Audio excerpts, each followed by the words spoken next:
Capital Sonoro. Capital Político.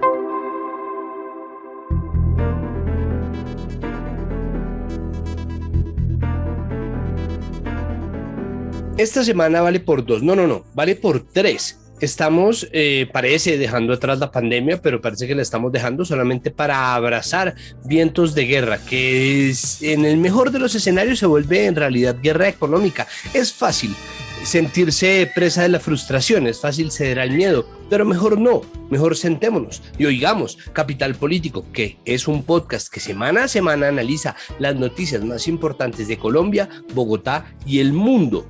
Nuestro temario de hoy abarca todos estos temas. Vamos a empezar hablando sobre la despenalización del aborto y después vamos a hacer nuestro repaso electoral. Luego vamos a pasar a ver qué es lo que está pasando entre Ucrania y Rusia y vamos a terminar hablando sobre el paro armado organizado por el ELN. Empecemos.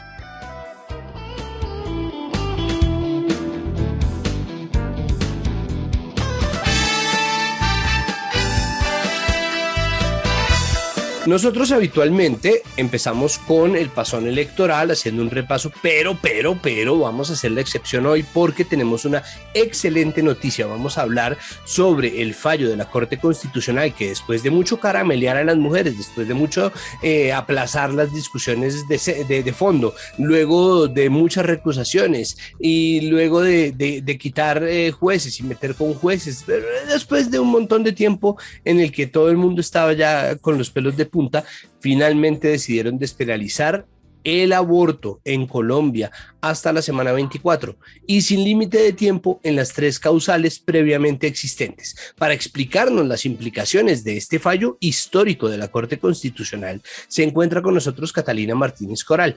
Ella es directora del Centro de Derechos Reproductivos y también es miembro del movimiento Causa Justa, que interpuso la demanda que acabó dando con este fallo histórico de la Corte Constitucional. Catalina, bienvenida a Capital Político. Gracias, Santiago. Gracias por invitarme para hablar de esta tremenda decisión de la Corte Constitucional. Lo primero es, Catalina, felicitaciones. Ustedes en el Centro de Derechos Reproductivos y como parte del movimiento Causa Justa hicieron una pelea larga. Llevamos 2 años con una demanda interpuesta ante la Corte. Y yo creo que la primera pregunta va por ese lado y es, explíquenos, no parte de lo que salió la gente que se opuso a esta decisión o que recibió esta decisión como una mala noticia, fue que la Corte estaba interfiriendo en las labores que son propias del Congreso. Y esto ha pasado una y otra vez, ¿no? Esto ha pasado en la historia de este país durante mucho tiempo. Explíquenos, por favor, cuál es el camino que siguieron ustedes, cuáles son los recursos que utilizaron, la demanda que se puso para llegar hasta a esta decisión de la Corte Constitucional. Claro que sí, Santiago. Bueno, yo creo que lo primero que hay que decir ahí es que el movimiento feminista en Colombia lleva muchísimos años presentando proyectos de ley ante el Congreso para avanzar en el acceso al aborto en el país y el Congreso nunca ha querido discutir estos temas, ¿no? Yo he perdido el número de los proyectos de ley que se han presentado y nunca ha sido una prioridad en la agenda del Congreso.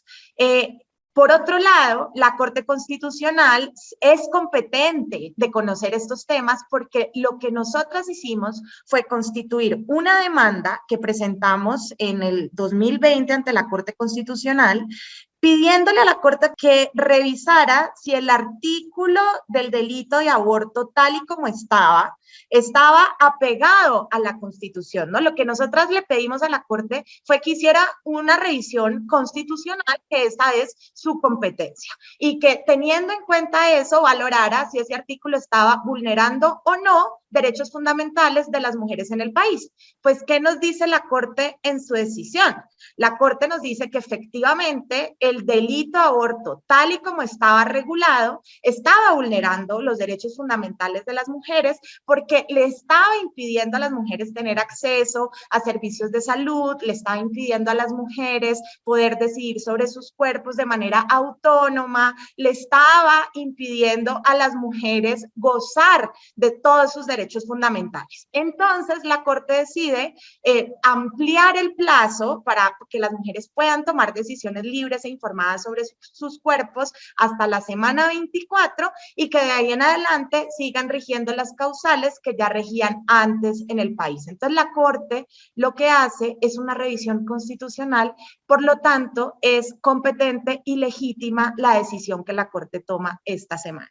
Un fallo de la Corte Constitucional es vinculante, tiene efectos inmediatos, desde que se comunica, se debe poner en práctica y sin embargo tienden a ser fallos que generan polémica. O sea, no son polémicos fallos porque se trata de derechos fundamentales, eso no tiene debate posible, pero además se trataba de un vacío jurídico grande que termina por resolverse en favor de las libertades como se espera de un Estado social de derecho. Y sin embargo, hay declaraciones como las declaraciones del presidente Iván Duque y declaraciones de congresistas, hombres y mujeres por igual, de los partidos de derecha y declaraciones de miembros del partido de gobierno en contra de esta sentencia. Y lo que es una buena noticia en general para las mujeres, sobre todo para las mujeres en estado de vulnerabilidad económica, termina convirtiéndose en un debate que en este momento va en que hay gente proponiendo un referendo para revertir este fallo de la Corte y hay gente que está yendo más allá y quiere cerrar la Corte Constitucional sin darle demasiado campo a voces que nieguen el derecho a las mujeres de decidir sobre su propio cuerpo. ¿Qué tan lejos pueden llegar estas pretensiones de cerrar la Corte, de revertir fallos, de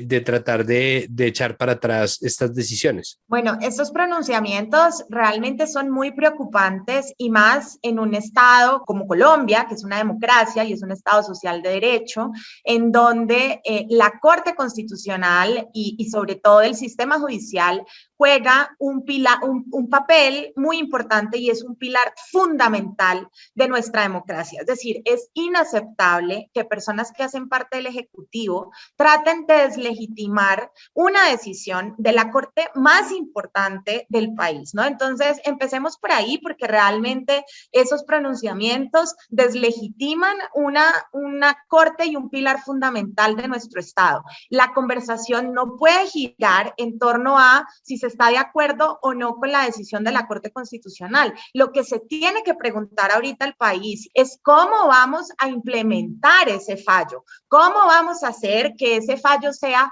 conocido en todo el territorio nacional, que esté acompañado de una política integral, no solamente para que las mujeres accedan al aborto, sino para que las mujeres y las niñas puedan acceder a educación sexual integral, puedan acceder a información, a métodos de anticoncepción y que con este acceso integral a la salud podamos garantizarles a las niñas, a las adolescentes, a las mujeres del país que puedan tomar las decisiones informadas y de la manera más temprana posible sobre sus vidas, sobre sus cuerpos y sobre pues, su futuro y su rumbo de vida. De aquí en adelante queda la obligación para el Congreso de legislar y de diseñar el sistema mediante el cual se va a poner en práctica esta decisión, la manera en que se va a garantizar el acceso de las mujeres a la interrupción voluntaria del embarazo. ¿Qué tan largo es este camino? ¿Qué hace falta? ¿Cuánto para que exista entonces un desmantelamiento de estas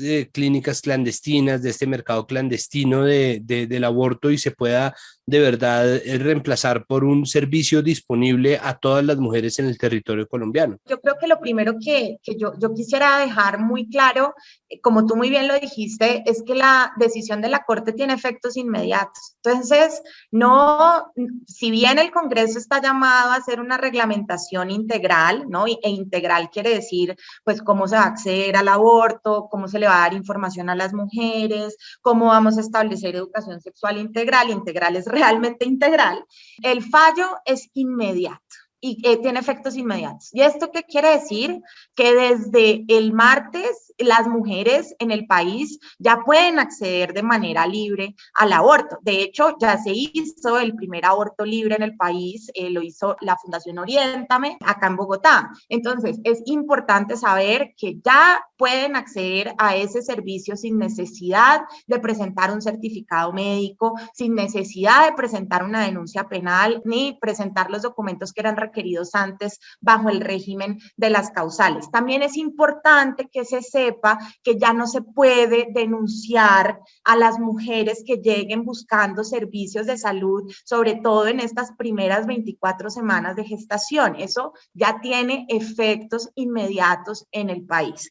De ahí en adelante, por supuesto, viene un camino largo de reglamentación integral que estaremos acompañando, por supuesto, desde la sociedad civil, pero yo sí quería dejar muy claro ¿qué significa que la decisión tiene efectos inmediatos? Y es eso, que en la realidad las mujeres ya deben tener acceso. Se me viene a la cabeza la idea del presidente de decir que el aborto no se puede volver entonces el método anticonceptivo de cabecera de las mujeres, pero además las palabras de la canciller vicepresidenta Marta Lucía Ramírez diciendo que entonces Colombia se va a volver un, comillas, paraíso para el aborto, ¿no? Como si la gente fuera a hacer turismo abortero para venir a abortar a Colombia. Es decir, son tantas las cosas que se han dicho, pero creo que de lo que más ha calado en la discusión es el plazo de las 24 semanas. Entonces, por favor, para un poco reducir esos umbrales de desinformación, ayúdeme con esa cifra. ¿Qué es lo que pasa? ¿Por qué genera tanto revuelo las 24 semanas? Es muy importante que se haya establecido ese plazo de las 24 semanas y que ese plazo sea amplio. Y nosotras celebramos tener aborto libre, digamos, no solo porque vamos a poder decidir autónomamente y libremente sobre nuestros cuerpos, sino también que celebramos ese plazo amplio de las 24 semanas porque la Corte Constitucional está reconociendo el país en el que vivimos, que es un país en donde desafortunadamente no todas las mujeres tienen acceso a información y pueden decidir tempranamente sobre sus embarazos. La gran mayoría lo hacemos, la gran mayoría vamos a tomar las decisiones en el momento más temprano, pero ¿quiénes son las personas que van a llegar a un segundo trimestre de gestación? Las mujeres no se van a sentar a esperar a que llegue la semana 24 para tomar una decisión de este tipo. O sea, las que llegan a esa semana son, por ejemplo, niñas que han estado en ciclos de violencia sexual, que no se han dado cuenta que están en esos ciclos, que quedan en embarazo, que no saben que están en embarazo porque no saben ni siquiera eso qué significa y llegan tardíamente al servicio de salud. A esas niñas hay que protegerlas y les tenemos que brindar servicios seguros y dignos para que puedan acceder al aborto.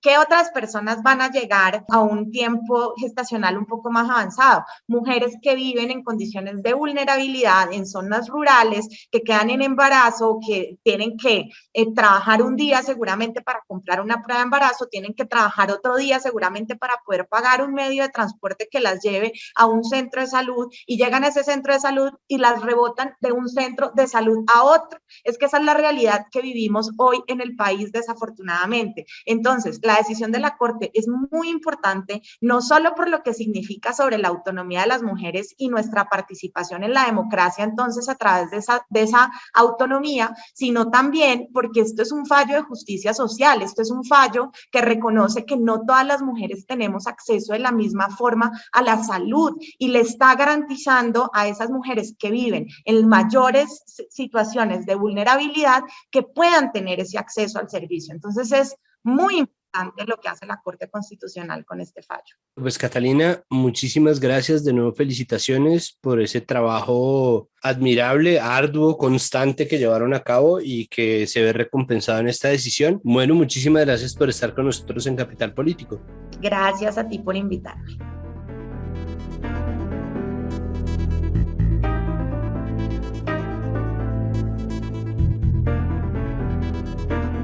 Listo, de las buenas noticias de la despenalización del aborto en Colombia pasamos ahora sí a nuestro repaso electoral. Se acercan las elecciones al Congreso que se van a llevar a cabo el 13 de marzo, domingo, para que por favor se programen. Es necesario y es importante. Gracias a esas elecciones se va a saber también cómo pinta el partido presidencial. En esas elecciones además se votan las consultas de las 3 coaliciones existentes, así que se define cuál va a ser el tarjetón de la primera vuelta en las elecciones presidenciales. No es cualquier cosa y por eso estamos empeñados en hacer este camino de la mano de la organización Artemisas, que ha estado hablando con candidatos y sobre todo con candidatas al Congreso con miras a estas elecciones del 13 de marzo para tratar de extraer, minar, drenar tal vez las observaciones que han hecho en este camino a las elecciones. Pues nos encontramos en este episodio con Juliana Hernández, directora ejecutiva de esta organización que busca crear espacios de diálogo para la consolidación de una democracia o lo que sea que tengamos en este país. No, es una democracia, creo. Bienvenida, Juliana, a Capital Político. Hola Santiago, ¿cómo estás? No sé si es una democracia, pero bueno. Yo tampoco, pero hay elecciones. Juliana, ¿cómo va la carrera hacia el Congreso? ¿Cómo les ha ido en Artemisas avanzando de la mano en estos espacios de conversación que han observado?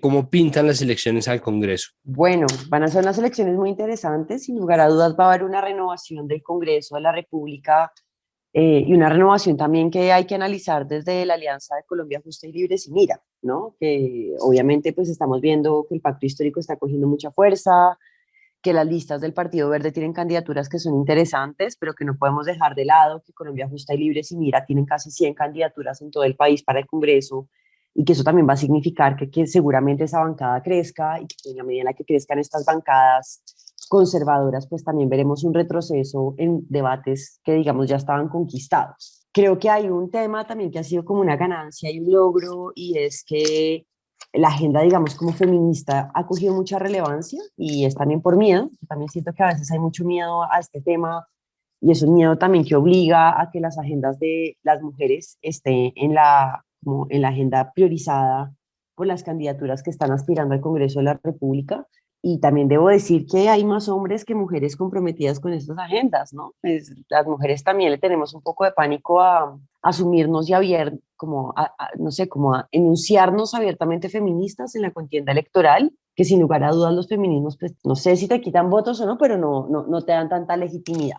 ¿Será que cuando se enfría un poco el debate acerca de la despenalización del aborto, que en realidad es un debate que no tiene efectos prácticos, ¿no? Esos debates van a seguir pesando a la hora de llevar gente a las urnas? ¿Será que hay gente que va a ir a votar como este señor me prometió que va a echar para atrás esa decisión, esta congresista me prometió que no, yo vi que bailaron en TikTok contra el aborto, entonces ¿qué vamos a ver en materia de eso? ¿Será que va a tener peso en el voto de la gente? O sea, en el voto más conservador sí. De hecho, hay un ejemplo muy claro de Wikipolítica, un movimiento de Jalisco en México. Kumamoto, cuando se está lanzando en ese momento como el Congreso allá, decide que no va a hablar sobre la agenda de aborto porque eso significa levantar un voto que es muy conservador realmente en América Latina. Y creo que lo que ha suscitado la despenalización del aborto es nuevamente despertar como esa Colombia facha que quiere regular absolutamente todo, incluido un cuerpo que es ajeno. Y yo también creo que ese voto ni siquiera va a ser de mujeres. O sea, yo sí creo que las mujeres de izquierda, derecha, centro, todas hemos tenido abortos, sino que suscita es una indignación de los hombres y una indignación de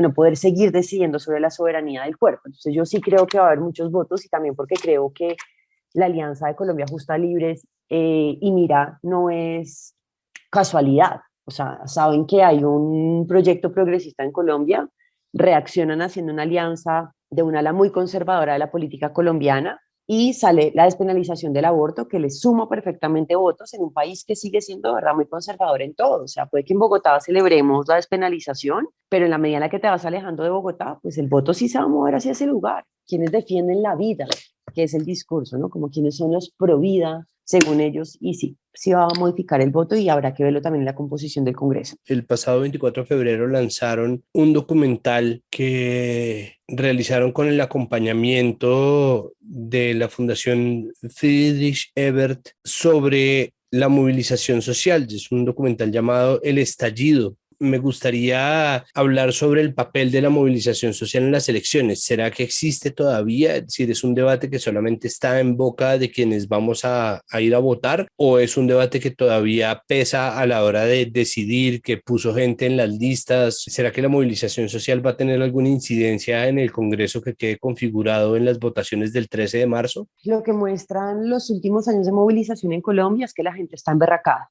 Y está emberracada con justa razón. Esto logró sacar masivamente a la gente y la movilización sí va a ser determinante en las elecciones de este año y no es tampoco coincidencia que Petro esté teniendo una posibilidad que no hubiera tenido nunca hasta este momento en la historia y que difícilmente va a volver a tener. ¿Qué tantos votos se van a llevar a las urnas? Es la pregunta, y pues es una pregunta que es difícil de responder porque si te vas a las elecciones de consejos municipales de juventud, de 12 millones de personas votaron 1.200.000 personas, que sí tuvo fallas de comunicación, no se socializó suficiente, pero igual este fue un paro nacional de gente muy joven que no se tradujo en las urnas. Ahora, 1.200.000 personas pues hacen la diferencia de una candidatura presidencial. Sí creo que va a haber un voto de castigo, y no de castigo ni a la derecha ni a la izquierda, sino un voto de castigo a los gobiernos que hemos tenido hasta este momento. Y la movilización sí muestra como ya, como no más, o sea, no aguantamos más esta vaina y vamos a votar por un proyecto distinto, pero también creo que hay un desencantamiento histórico hacia la política que hace muy complicado entender cómo se va a mover la gente el 13 de marzo, porque igual votar es todo un proceso en Colombia, ¿no? O sea, si eres mujer además, ¿con quién dejas a tus hijos y a tus hijas? ¿A qué horas cocinas el almuerzo? Si hay fila o no hay fila. Si es esperanzador el panorama, creo que la gente sí está cansada, que las encuestas muestran que la gente sí está buscando un cambio en la coalición, incluso de centro y el pacto histórico, que habrá que ver cómo se traduce en las urnas, ¿no? Hay un montón de primivotantes, estos primivotantes además fueron personas movilizadas en la calle, y esta movilización también que transforma el ejercicio político en una práctica de cuidado. Como yo no creo que una democracia sea votar, ¿no? O sea, una democracia no es lo que menos importa, pero no debería limitarse al ejercicio político cada 4 años. Para cerrar, quisiera hablar un poco sobre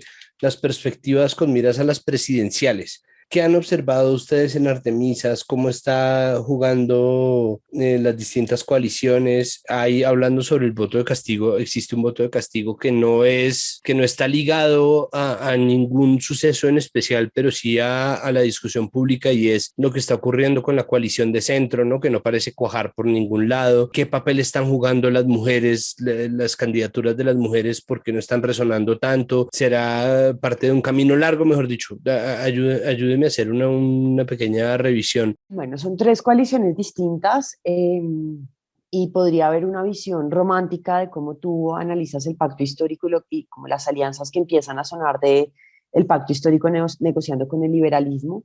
Y creo que en la política hacer ese tipo de análisis es muy complejo y es muy doloroso porque hay promesas que se incumplen. En el pacto histórico hay una candidata que representa un montón de opresiones, no solamente de Colombia, sino de las mujeres en general, y es ser una mujer negra de un territorio como el norte del Cauca, trabajadora doméstica, que está trabajando por los derechos ambientales, pero en un país como Colombia, que es tan godo y que también tiende mucho a votar hacia la derecha, pues es casi evidente que en un pacto de esos tiene que haber negociaciones con lugares a los que como feministas no nos gusta tanto.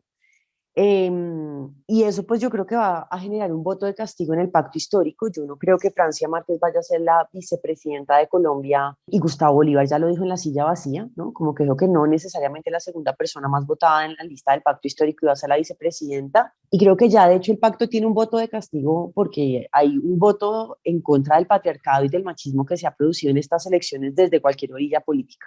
Entonces, como que hay que ver ese voto de castigo hacia dónde se va, si se convierte en un voto en blanco, es un voto que se va a traducir en la coalición de centro y en el candidato que salga de centro. Desde el centro, creo que es bastante disidente la imagen, ¿no? O sea, ya simplemente ver a estos manes blancos privilegiados, el único que no es Carlos Amaya, pues dice también mucho del compromiso que ellos tienen frente a las luchas de género, y es que no es una medida cosmética, es que de verdad hay mujeres que tienen una trayectoria política muy importante en la vida de Colombia y que no están ocupando esto. La coalición de la esperanza, pues, o sea, no cuaja por muchas razones, pero también es como, yo siento que es una coalición que se da mucho palo abiertamente entre ella. Y lo que le sucedió a Ingrid Betancourt es un ejemplo muy concreto, y es como, porque a una mujer que además pasó por una experiencia de vida tan hijo de puta, perdona que sea, pero es como tan complejo lo que sucedió con Ingrid Betancourt, porque se le pide a ella que tenga que estar en un lugar neutral y con una superioridad moral después de haber estado 6 años secuestrada. Entiendo la desconexión, pero también siento que si hubiera sido un hombre el que estuviera ahí, no le habrían dado tanto palo como a ella.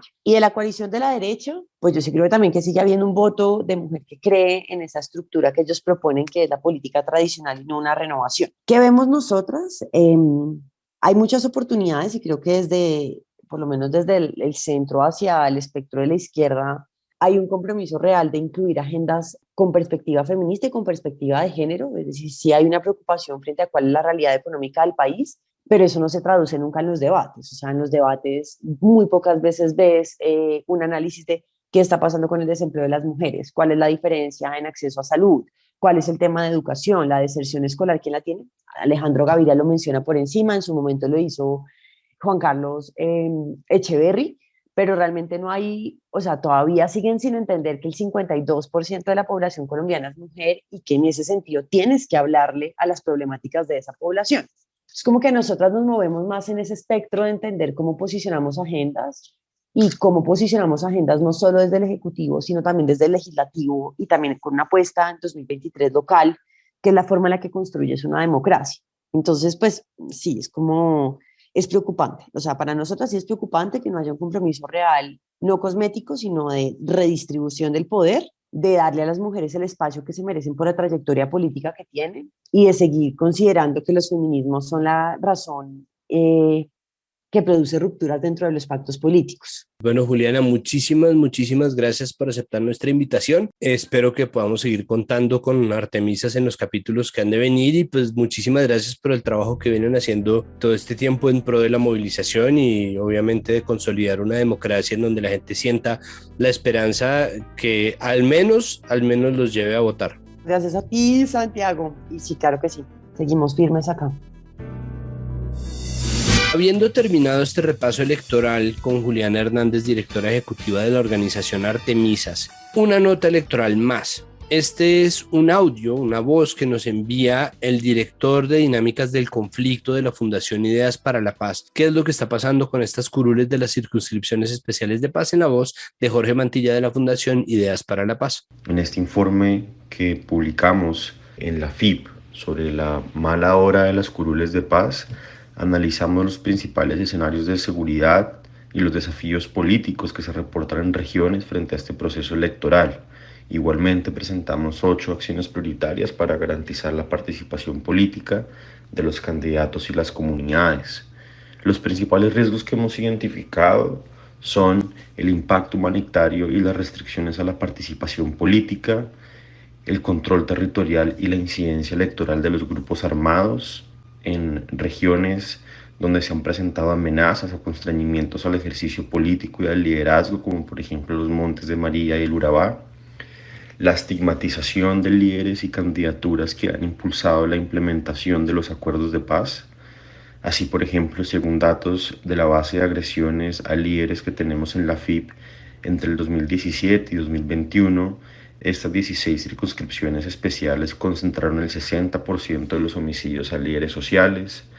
Otros riesgos como las barreras de acceso a los canales de denuncia y las rutas de protección, las eventuales cancelaciones de estas elecciones de curules de paz por situaciones de orden público, las limitaciones financieras y la poca claridad sobre las reglas de juego, en donde las organizaciones sociales han insistido en que no es claro el procedimiento y que hay obstáculos burocráticos, y otros riesgos como la cooptación por parte de clanes políticos tradicionales y sus maquinarias electorales, las brechas de género y los obstáculos de participación de las mujeres, así como el desconocimiento y la limitada pedagogía sobre las curules de paz.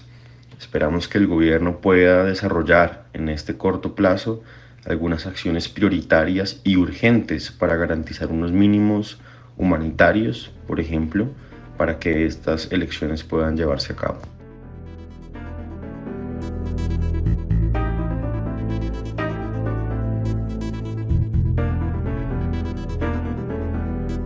Y por fin cumplimos una promesa que llevábamos sin cumplir durante todo este tiempo. Y es que yo empiezo cada capítulo diciendo que Capital Político es un podcast que analiza semana tras semana las noticias más importantes de Colombia, Bogotá y el mundo. Y claro, es en ese orden, es decir, que las noticias del mundo poco permean por acá. Pero la cosa en Ucrania está muy pesada. Todo el mundo está hablando de eso y encima de todo eso ha revuelto la conversación nacional. Hay gente que está tomando partido. Curiosamente, hay gente de izquierda que es partidaria de Putin, pero entonces hay otra gente que no entiende qué es lo que está pasando en Ucrania. Todo el mundo está preguntando que quiénes son los del pacto histórico. Mejor dicho, vamos a tratar de resolver un poco, de dar alguna información, algunas luces sobre el conflicto entre Rusia y Ucrania. Y para hacerlo se encuentra con nosotros la doctora Ildiko Segedi Masak. Ella es directora de la maestría en Derecho Económico de la Pontificia Universidad Javeriana. Ildiko, doctora, muchísimas gracias por estar con nosotros aquí en Capital Político. Santiago, muchas gracias por la invitación. Pues es un placer poder compartir contigo y con nuestra audiencia. Yo creo que la primera pregunta es, ¿cuál es el origen de este conflicto? Yo empezaría desde el punto que Rusia está preparando adentro de su país política interna y también afuera del país su política exterior, quiere regresar a una posición geopolítica de la Unión Soviética. ¿Cómo se puede lograr eso? Eso se puede lograr a través de poder político, a través de poder económico, a través de agarrar territorios. ¿Cómo se puede agarrar estos territorios? Se puede anexarlos o se puede poner unos gobiernos prorrusos en estos territorios. Pero yo creo que es como lo más fácil para imaginar esta situación porque es una política de Estado, quienes hace muchos años empezaron a reevaluar no solamente la posición de la Unión Soviética en la Segunda Guerra Mundial. En la Unión Soviética hoy en día ya no se puede hablar sobre el pacto entre lo que existió la Unión Soviética y Hitler. En la Unión Soviética empezaron a rehabilitar a nadie más y a nadie menos quién es Stalin. ¿Qué significa eso? Eso significa todo este deseo para otra vez llegar a un poder geopolítico, político, económico, donde obviamente empieza a conjugar un deseo de Putin de quedarse en el poder, uno diría hasta ya una alta edad o uno podría decir que hasta fin de su vida. ¿Cómo está Putin en términos de su posición política en Rusia? Vamos un poco más atrás para que nuestra audiencia como que vaya como que ubicando esa situación.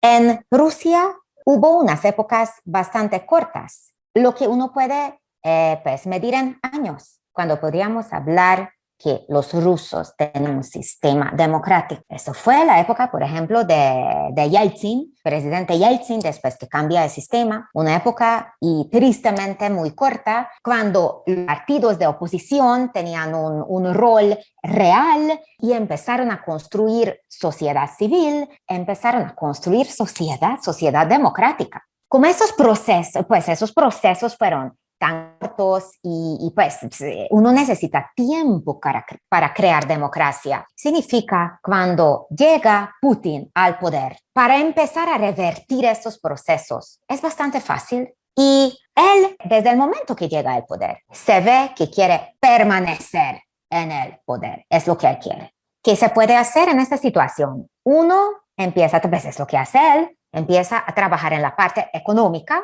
y por otro lado en la parte política. En la parte económica empieza con expropiaciones, entonces matar oligarcas, meter oligarcas en cárcel y es lo que hoy existe en Rusia. Hoy Rusia, en la economía, hay unas personas, unas oligarcas quienes tienen un cierto reinado y privilegio, pero ellos mismos saben por las sanciones del occidente que este reinado, este privilegio, este nombre, esta existencia empieza a limitarse casi en una forma completa para las fronteras de Rusia. Pero con este poder económico viene un poder es importante. Y por otro lado, en la parte política empiezan las encarcelaciones, envenenar a los opositores, encarcelar quienes estarían protestando. Por ejemplo, el día de ayer hubo una protesta de más de 1,000 personas en Moscú contra esta situación y encarcelaron más de 100 personas quienes estaban protestando. Significa que es un proceso donde Putin empieza a tener un poder completo, tienen constitución, pero mira, la Unión Soviética tenía constitución también. Empieza a tener el poder en su propia mano y si alguien quiere progresar económicamente o políticamente, está con Putin o no progresa. Obviamente, cuando hay una situación económica, tal vez no tan favorable para Putin, y esto que ocurriendo, por razones de COVID, ya anterior también por las sanciones, porque es una cosa intentar aislar la economía rusa y lo maneja bastante bien Putin. Dice que, mira, Occidente, ¿me quieres aislar? Yo me aíslo a mí mismo. Yo me organizo. Bueno, es un proceso, se hace pero de todos modos eso tiene un costo grande y este costo normalmente es para la sociedad. Entonces, sí que si uno mira la popularidad de Putin, entonces eso está en declive. Por esta misma razón, cuando empieza a convencer a la gente de la grandeza rusa, todos esos nacionalismos y entonces y etcétera, pues claro, eso puede desviar la atención de unos problemas sociales, realmente los únicos podrían ser estos problemas sociales lo que podrían remover a él de poder. Entonces, esas dos cosas como que están conjugando. ¿Tiene algún futuro alguna de las sanciones impuestas por Occidente? Miremos algunos de esos aspectos de estas sanciones y miremos en una forma histórica, como un poco más atrás. La persona quien en 2014 tiene que manejar la crisis en Crimea y está detrás de las sanciones económicas que empieza a imponer los Estados Unidos es Joe Biden en este momento como vicepresidente.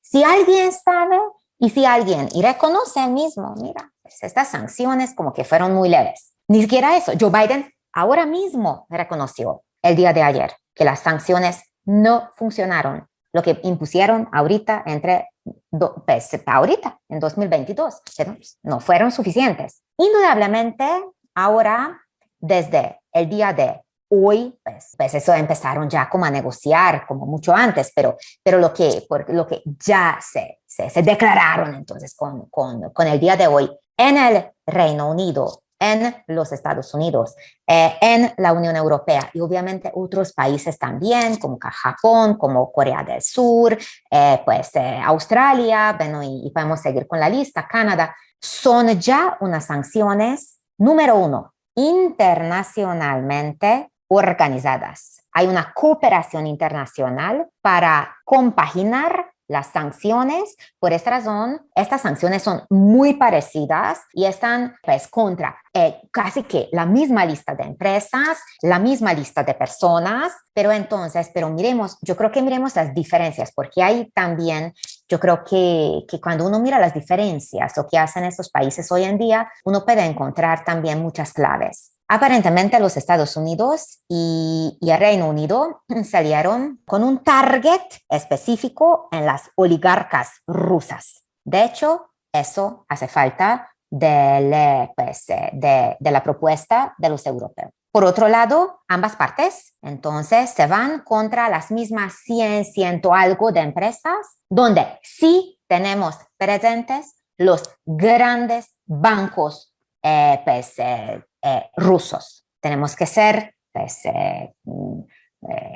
honestos y decir que los europeos también pusieron una sanción importante donde los rusos no pueden hacer hoy en día nuevos depósitos de más de 100.000 euros en el sistema bancario europeo. Bueno, eso también como que un tema. Pero, y ahí llegamos a los peros, ellos se dividieron en la Unión Europea entre si van a cortar Rusia del sistema SWIFT o no. Ese sistema de pago internacional, si tú sacas Rusia, no se puede mandar plata a Rusia, no se puede recibir tampoco plata de Rusia, pero bueno, en ese sentido, los países como Holanda, los países nórdicos, y obviamente Polonia y los bálticos dijeron que ahí realmente tú haces sufrir a los rusos. Pero los países, quienes dicen que, ¿y cómo voy a pagar por el gas? Lo que yo estoy comprando y el petróleo, lo que estoy comprando de los rusos. A ver, por si acaso,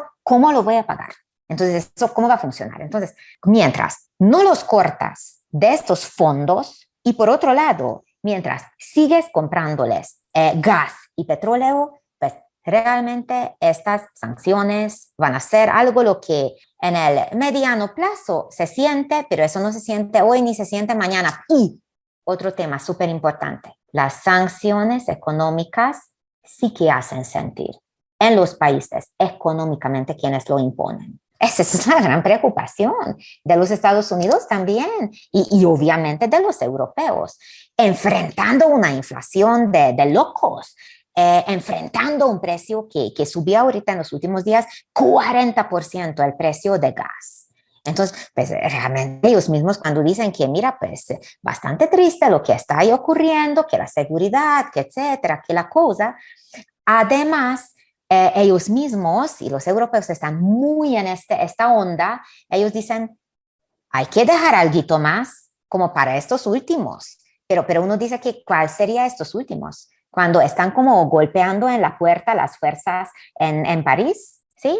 Entonces los rusos golpeando el ejército ruso que mira, pues mira hasta ahí donde llegamos. A ver qué, y ya que vamos a cortarlos de SWIFT y vamos a cortarlos y ya no compramos más gas y petróleo. Entonces ese es un juego muy, muy duro y muy difícil para calibrar. Bueno, ¿y será que terminan cortándolos o no? Es decir, ¿cuál será el futuro en el corto y mediano plazo de estos enfrentamientos? Pues mira, yo veo una situación donde yo creo que ahorita va a desarrollarse un status quo, pero ¿por qué? No, yo creo que no es por los europeos ni por los americanos, pues no.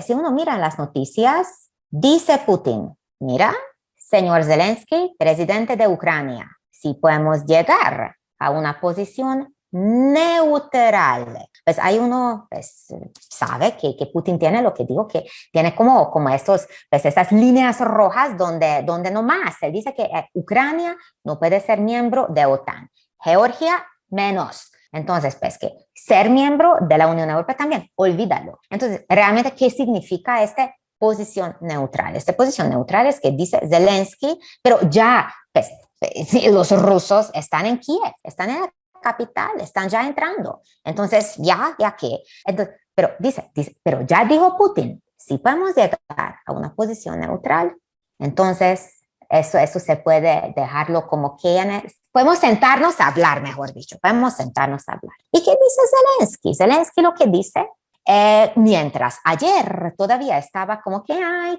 que por favor que me ayuden, que la cosa con el occidente, hoy en día ya lo que dice es que, ¿sabes qué? Me dejaron acá metido solo, es lo que dice al occidente, bastante bravo con el occidente. Entonces, claro, se dice que pues como me dejaron solo, ¿ya qué voy a hacer? Entonces, hay uno lo que está esperando que esta semana, lo que viene, van a empezar como estas negociaciones donde pues Francia puede tener un rol importante, porque los alemanes también, porque estaban como que intermediando siempre entre los ucranianos y los rusos. ¿Por qué? Pues Biden para sentarse, mejor dicho, ay, qué maravilla y resolvamos ahorita. Ahí ya tanto roto entre los Estados Unidos y Rusia que eso yo creo que no. Por esa razón yo creo que también los europeos son como más cuidadosos con sus sanciones y etcétera, porque además alguien tiene que quedarse para facilitar el diálogo. Entonces, lo que esperamos, yo creo, pues para la semana que viene van a empezar como estos acercamientos diplomáticos entre Kiev y entre Rusia. Pues muy probablemente estos territorios separatistas entonces se van a quedar y de pronto los dejan como sueltos ahí, como lo hicieron en Georgia también, entonces se quedan como en este limbo que ni para allá ni para acá. Y si eso se requiere, que Zelensky tiene que renunciarse y nuevas elecciones en Ucrania, pero las nuevas elecciones no necesariamente, si no te metes en las elecciones, pero haces unas elecciones democráticas, no necesariamente resulta en un gobierno prorruso, salvo que líderes políticos del país lo que dicen es que, mira, nos destruyen o nos vamos al exilio y los dejamos quienes quieren ir con esta vaina prorrusa, pues ya qué más. ¿Qué pasa? Y ya para cerrar, con el nacionalismo ucraniano, porque parte de las razones que esgrime Putin es la desnazificación de Ucrania. Hay fotos que se han mostrado y que se han vuelto virales sobre ejércitos nacionalistas ucranianos acompañados de gente que tiene una bandera nazi o banderas nazis posando al lado de la bandera de Ucrania. ¿Qué tan grande es la influencia nazi o la tendencia nazi del nacionalismo ucraniano? ¿Qué tan fuerte es este ultranacionalismo ucraniano y qué tan fuerte va a quedar tras este conflicto? Yo pensaría que es algo marginal. Zelensky, de todos modos, cuando pues estos pasados días desde hacer el ataque, cuando llama a la población a armarse. Entonces eso pues generar una población armada. Ahorita lo que dijo hoy, ahorita, hace poquito, quédense en la casa y vayan preparando unos cócteles Molotov. Pues, oiga, cuando eso dicen a la población, y mientras tanto intento asentarme a negociar, pero bueno, eso genera unos procesos en la sociedad. Si no estaban tan nacionalistas, ultranacionalistas, obviamente les atacaron al país. Entonces, cualquier país los cuales atacan, entonces hay posibilidad que las fuerzas nacionalistas como agarran más poder. Pero fíjate, de todos modos tenemos que reconocer que hay una división muy grande. Hay dos mundos, como mínimo, lo que es el occidente y el oriente de Ucrania. En la parte oriente de Ucrania, donde están como esas partes separatistas, la influencia de los rusos, habla ruso, es mismísimo ruso, porque, bueno, ellos en la época de la Unión Soviética pues se mudaron de un lado al otro a una población rusa además muy grande. Y bueno, pues, y la influencia de los rusos y esta convivencia es una cosa muchísimo más natural. Los mismos oligarcas rusos, ahí está, es su territorio, pues están en la economía metidos a todo, entonces, y a la política también. Y ahí está la parte occidental, donde está toda esta idea de que mira, que la democracia, que la Unión Europea, que OTAN, y etcétera. El país está dividido. Eso significa que hay una gran parte quienes, para ellos no están descabezados para tener una relación muchísimo más, mantener una relación mucho más fuerte con Rusia. ¿Y por qué digo mantener? Y estoy como que enfatizando eso. Porque estos gobiernos nacionalistas en Ucrania, quienes a tiempo, entonces, buscan el acercamiento con la Unión Europea y con OTAN. Pero te voy a decir algo, el presidente quien hace algo, lo remueven. ¿Y quién lo remueve? Zelensky. Entonces, es una cosa también interesante que la misma población está en este camino como nacionalista, Ucrania, etcétera, pero por otro lado están una cantidad de peros. Entonces, revertir este proceso yo creo que no es nada difícil.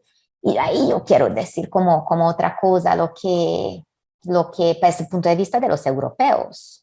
Zelensky dice que queremos ser parte de la Unión Europea, queremos ser parte de OTAN, etcétera, pero Zelensky está reconocido pues, como un político de la derecha y populista. Él tampoco es como la magnificación de la democracia. Entonces, para los europeos también es súper difícil porque haciendo un bloque con los Estados Unidos pro democracia y pues tratar con una persona, Zelensky, que entonces bien mal su país, pues bien mal por los ucranianos, bien mal todo eso, pero no es un líder político democrático tampoco. Y ellos ya tienen un problema en Europa con Orbán y con Duda. Pero fíjate, ahora las posiciones. Los polacos pueden tener una afectación directa si los rusos empiezan a pasar y de hecho, si tú miras ahorita esta reescritura, reescribir la historia, es terrible, pero tantas veces pasa. En la historia que reescriben la historia, entonces al final uno dice ya qué es la historia, pero bueno, muy bien. Entonces ellos están reescribiendo la historia en Rusia, incluyendo lo que dijimos sobre Stalin, lo que dijimos sobre pues, esa relación con Hitler, pero adentro de eso ellos dicen que no, nosotros rusos somos los más amigos de los polacos.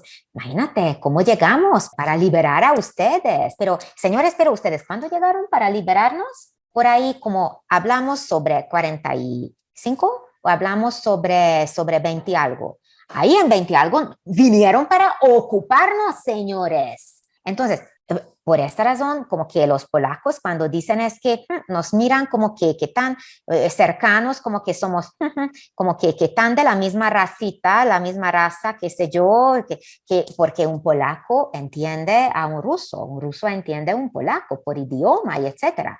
Pero dice que, oiga, ¿cómo tratan a los ucranianos? llegan a un punto, los rusos, pues Putin dijo que mira, ucranios, pues y Ucrania y todo eso, pues es Rusia, esos son rusos, ellos son ustedes, pues que no molesten tanto, tranquilícense un poco. Ustedes, si lo miran muy a profundo de su corazón y su sangre, ustedes al final son rusos, entonces ¿para qué molestar? Tanta parafernalia acá, señores, pues no hay problema.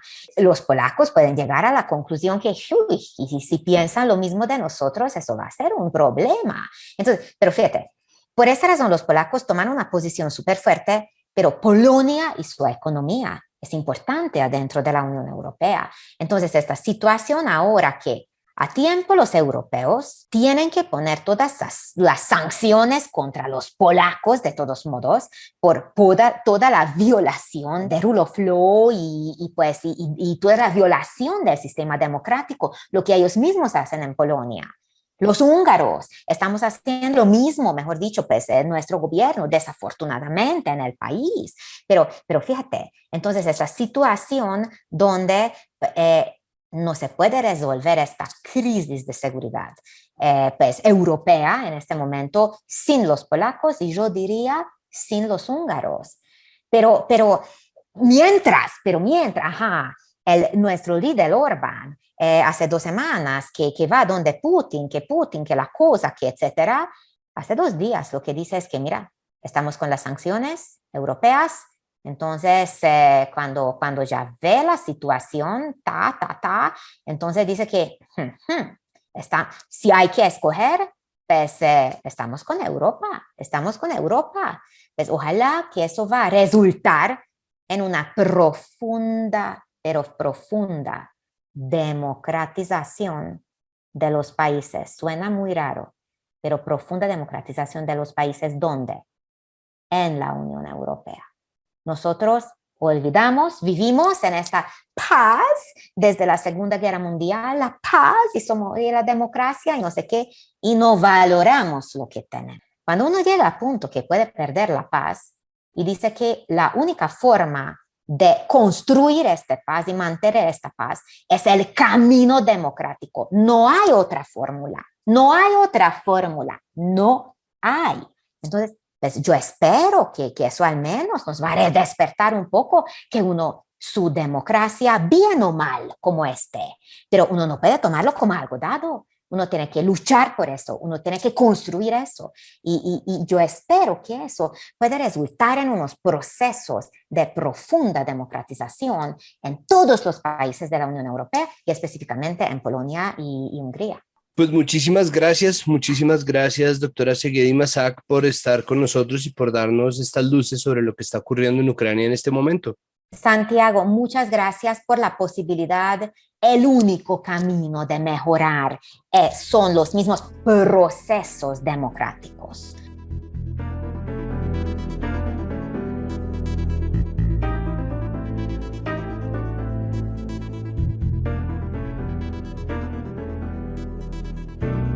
Entonces la cosa en Ucrania está muy brava, pero este cambio de tema nos lleva a nuestro país de vuelta, porque es que la cosa aquí está muy brava desde hace mucho tiempo y resulta que no es solamente una retórica que nosotros tenemos montada acerca de nuestro país, es que en este momento se está llevando a cabo un paro armado por cuenta del ELN, que declaró esta situación, que lo que implica es una serie de bloqueos en distintos territorios en donde ellos tienen predominancia y presencia, que obliga a la gente a quedarse en su casa, que bloquea la economía, pero que además deja sometidos algunos territorios para generar conmoción en el país.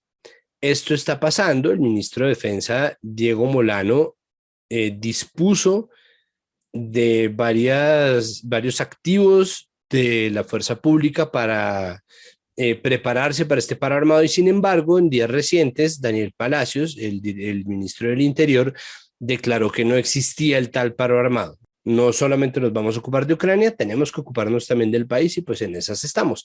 Para ello hemos convocado a Andrés Aponte. Él es investigador independiente que ha hecho y realiza varias consultorías y en este momento está trabajando con la División de Dinámicas del Conflicto de la Fundación Ideas para la Paz. Andrés, bienvenido a Capital Político. Muchísimas gracias por estar acá. Hola Santiago, no, muchas gracias por la invitación y creo que es un tema del todo pertinente para estos días. Bueno, cuénteme por favor, ¿por qué se declara el paro armado y en dónde se encuentra activo el paro armado del ELN? Pues esa es una pregunta, yo creo que no tiene respuesta y creo que habría precisamente que posarle, digamos, ese mismo interrogante a los comandantes de esta organización y cuál es el objetivo que tiene el paro armado, no solamente en términos políticos, sino estratégicos, porque precisamente mirando la coyuntura actual, creo que puede tener unos impactos bastante negativos precisamente frente al posicionamiento de una opción a la salida negociada con esta guerrilla, pero también que ayudaría en cierta manera, a fortalecer esos discursos de una salida militar frente a la situación que está viviendo o que está atravesando el país en términos de las dinámicas del conflicto armado. Ahora, lo que puede uno ver en este caso es que en ciertas zonas del país dicen que este paro armado puede estar mucho más ligado a reposicionamientos estratégicos de algunas estructuras de esta insurgencia que no quieren que sean vistos por los pobladores. Y en otros casos yo creo que también tiene que ver con una cuestión de lanzar un mensaje político y es el evidente fracaso de las políticas de seguridad del actual gobierno. Las respuestas siempre se remiten, digamos, en dos dimensiones. En una, en la negación de las situaciones que están padeciendo ciertas regiones del país, y en otra, en una respuesta tremendamente militarizada que reedita precisamente muchos de los problemas estructurales que tiene el Estado en zonas donde su legitimidad está cuestionada. Y eso se visibiliza en que el aumento del pie de fuerza no significa ni control territorial, ni mejor comunicación con los pobladores de esos espacios del país, sino sencillamente un desfile de botas y de fusiles que nada o que en ningún sentido atienden las problemáticas. Ahora, lo que podríamos ver de este paro es que sin duda alguna está mostrando donde el ELN tiene y podría uno mapear la presencia, pero lo que habría que decir respecto a este paro es que no tiene ni nunca va a tener las dimensiones ni repercusiones de las escaladas violentas y de las dinámicas que hubo en los años 90, pues por muchas razones. Primero, porque este es un proyecto insurgente que está derrotado en términos estratégicos, y cuando hablo que está derrotado en términos estratégicos es que el ELN no tiene posibilidad no solo de tomarse el poder, pero ni siquiera aún de amenazar la idea de Estado y sociedad y de truncar los intercambios económicos del país integrado.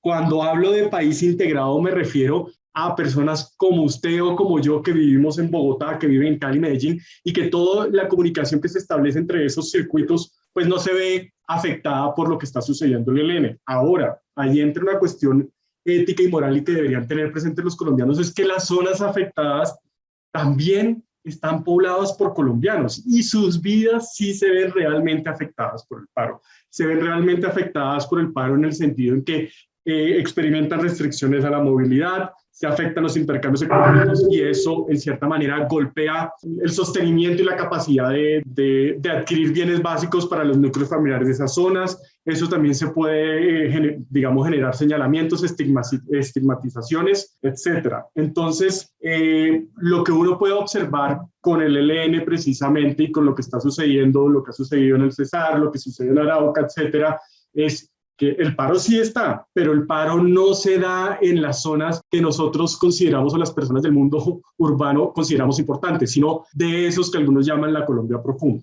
Este paro armado lo que termina haciendo es un recrudecimiento del centralismo, porque mientras la gente se sienta segura en la capital, no existe una zozobra suficiente para inquietar a nadie. Y lo digo porque, por ejemplo, reforzaron la seguridad en Bogotá por cuenta del paro armado del ELN. ¿Eso tiene algún sentido? ¿Eso surte algún tipo de efecto real? Mi manera de ver es sencillamente algo que son unos disparos de salva. No tiene nada que ver con el asunto y precisamente lo que se tendría que ver es, y precisamente, digamos, las implicaciones de cómo se adoptan esas estrategias es lo que realmente considera el Estado que es importante. Es proteger estas áreas urbanas o proteger las áreas donde se forma supuestamente ese voto de opinión con otro tipo de votos, pero la pregunta es cuál fue el despliegue y cuál ha sido, digamos, las estrategias que se han desarrollado para impedir que ese paro se desarrolle en zonas del Chocó. Y hablo en zonas del Chocó, no estoy hablando específicamente de Quibdó, estoy hablando del Baudó, estoy hablando de la la región del San Juan, estoy hablando de la región del Atrato.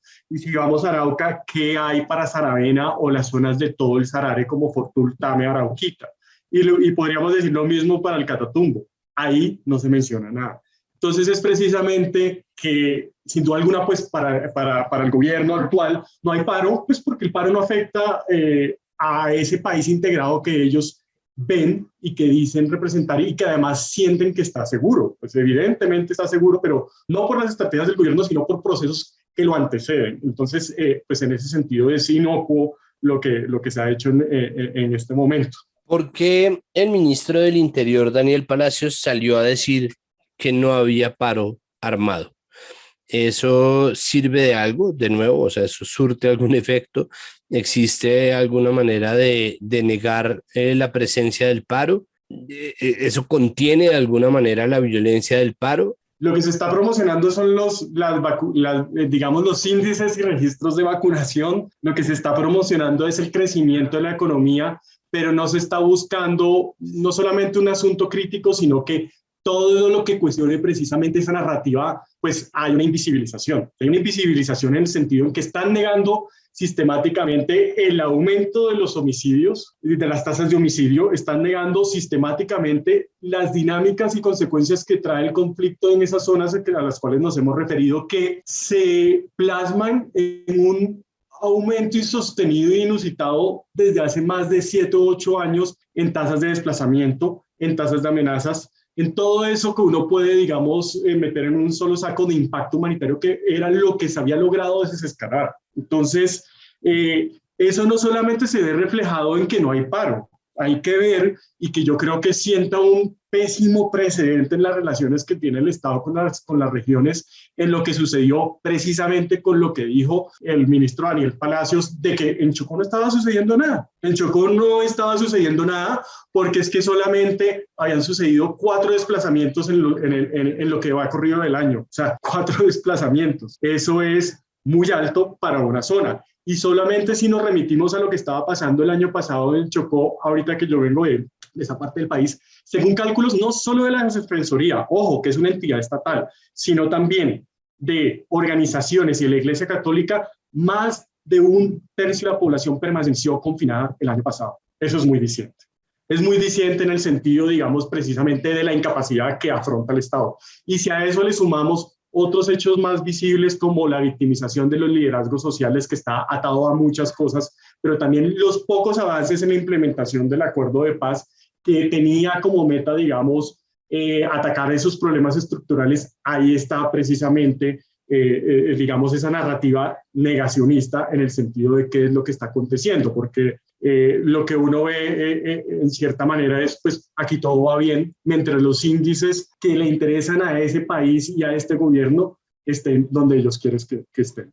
Por último, se ha dicho mucho que el ELN es una socia, ¿no?, que parecen aliados del uribismo, lo ha dicho mucha gente, que parece que le estuvieran haciendo campaña a la ultraderecha, porque aunque pueda que estén queriendo desnudar las fallas en la política de seguridad, lo que terminan haciendo es dándole gasolina en el discurso público a las medidas más severas de militarización. ¿Qué pretende el ELN o qué pretende conseguir? Porque una cosa es, sí, la desestabilización y me imagino que cooptar ciertas economías municipales, pero de verdad, ¿cuál es el objetivo? Si ellos saben que no tienen ninguna posibilidad de llegar al poder, si ellos saben que no tienen poder militar suficiente, si no es posible que pongan, yo me imagino, ni siquiera un representante a la Cámara, entonces, ¿qué están haciendo? ¿Por qué están llevando a cabo estas acciones, este paro? Santiago, es una excelente pregunta que a mí me encantaría, de hecho, tirársela a ellos. Y es en ese sentido, primero que todo, me encantaría entender un poco qué pasa por su cabeza, en el sentido de cómo este tipo de acciones son justificadas, pero dentro de un plan que parece muchas veces que fuera un juego de ajedrez de un solo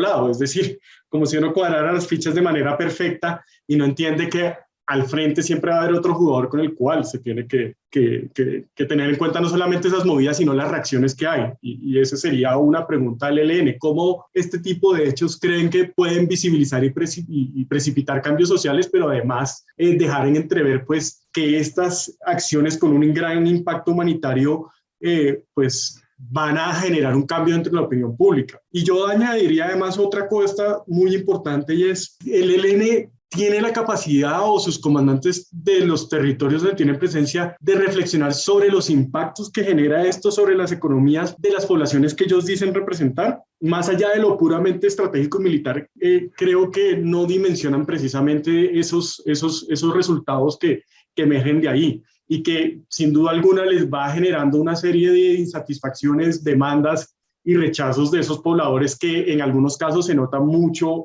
como en el Chocó, donde está perdiendo la guerra. Entonces, sin duda alguna, yo creo que para el ELN es sencillamente una manera de posicionarse estratégicamente, no solamente en esta coyuntura electoral, sino también de decirle al gobierno como, mire, estamos más fuertes de lo que ustedes creen y promocionan, y sus políticas no son tan efectivas como se dice, pero creo que del otro lado se está olvidando de los efectos contingentes que puede tener, y que en cierta manera realzan discursos como los de candidatos en los cuales dicen que con ese tipo de criminales es la cárcel o la muerte, que sin duda alguna es inviable e imposible, porque algo que está comprobado es que el Estado colombiano no los puede derrotar militarmente. Ahora, lo que hay que pensar, y es una cuestión muy importante, es primero, y es una cuestión de sensibilización, porque creo que se necesita hablar a la opinión pública de que estamos en una guerrilla completamente distinta a las FARC, y eso que sea completamente distinta a las FARC implica pensar en nuevos temas para negociar,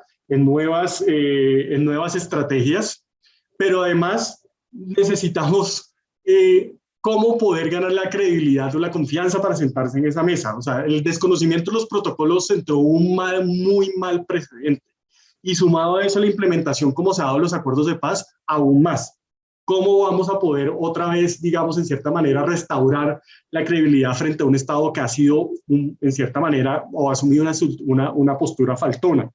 Entonces, para cerrar, lo que creo es que puede desnudar esas falencias que tiene la actual estrategia de seguridad del Estado colombiano, que yo creo que demuestra que fracasó, pero que también, sin duda alguna, lo único que va a llevar es a que haya una consideración cada vez más por una salida militar frente al conflicto. Andrés, muchísimas gracias, no solamente por la claridad en este tema tan complejo, también por, obviamente, haber aceptado nuestra invitación a Capital Político. No, Santiago, a usted por la invitación. Muchas gracias por el espacio.